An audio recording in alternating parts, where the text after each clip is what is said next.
Imagine if someone asked you right now, what does your ideal life look like? Not the Pinterest board version, not the Instagram caption version, the real one. Could you actually see it?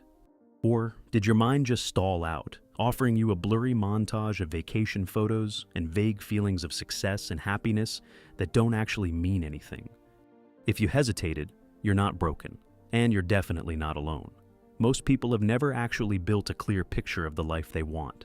They have fragments, a flash of a nicer apartment, a feeling of being respected at work, a sense of freedom they can't quite describe. But ask them to walk you through an actual Tuesday in that life. What time they wake up, who they talk to, how they feel at 3 p.m. And the picture falls apart.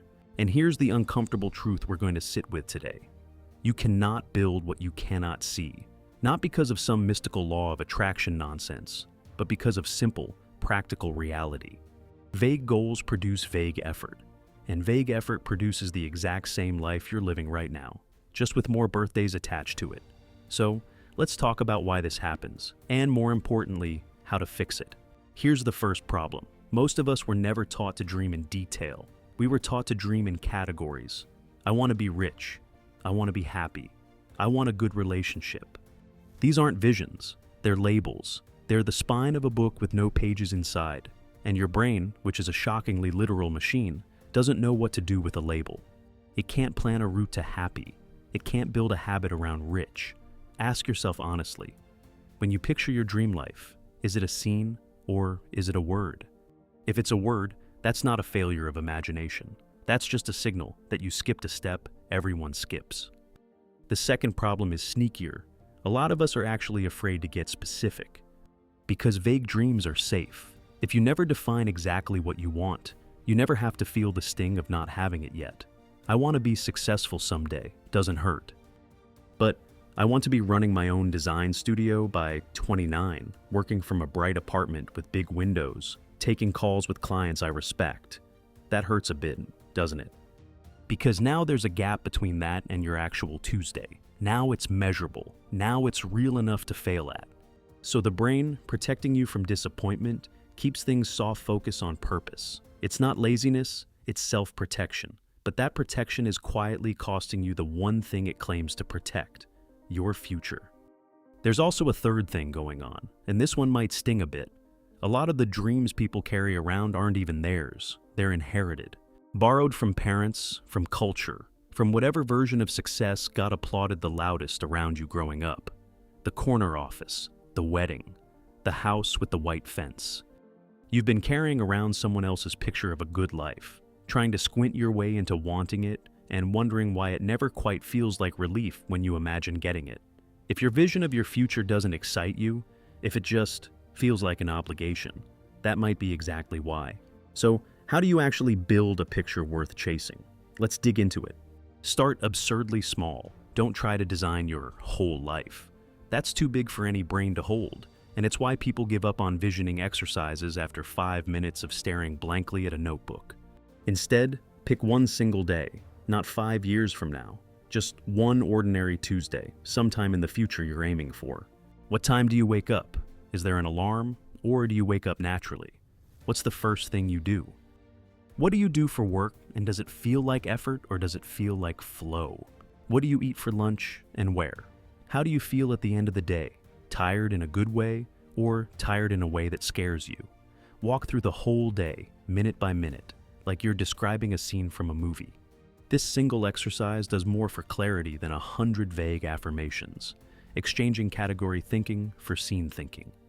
Next, get honest about the feeling underneath the image. This is the part people skip. You don't actually want the beach house. You want what you think the beach house will give you. Maybe it's quiet, maybe it's status, maybe it's proof that you made it, despite what someone once said about you.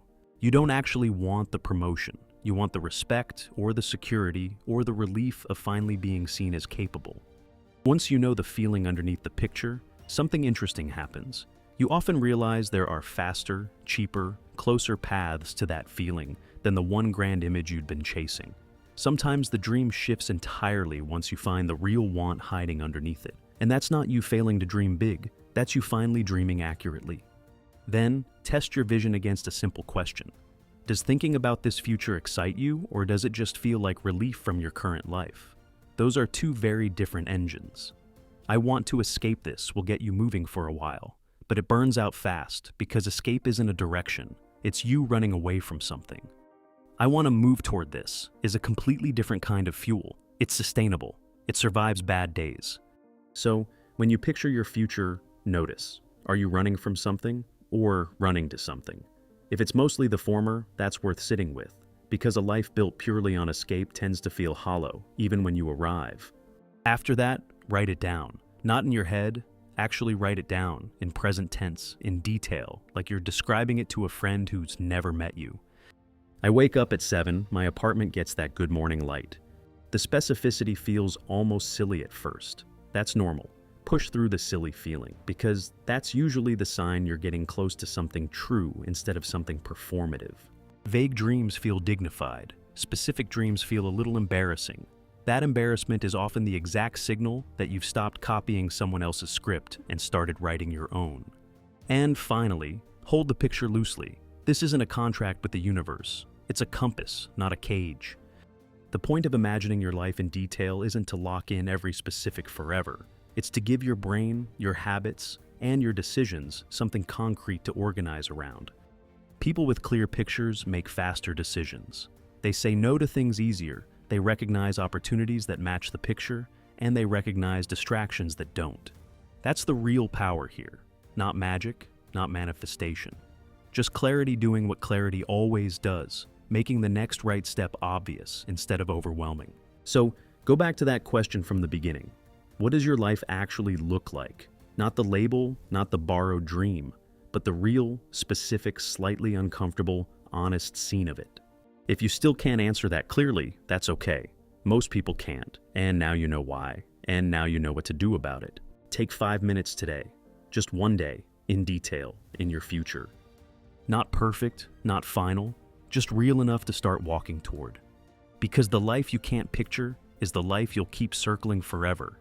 But the moment you can actually see it, really see it, is the same moment it stops being a dream and starts being a plan.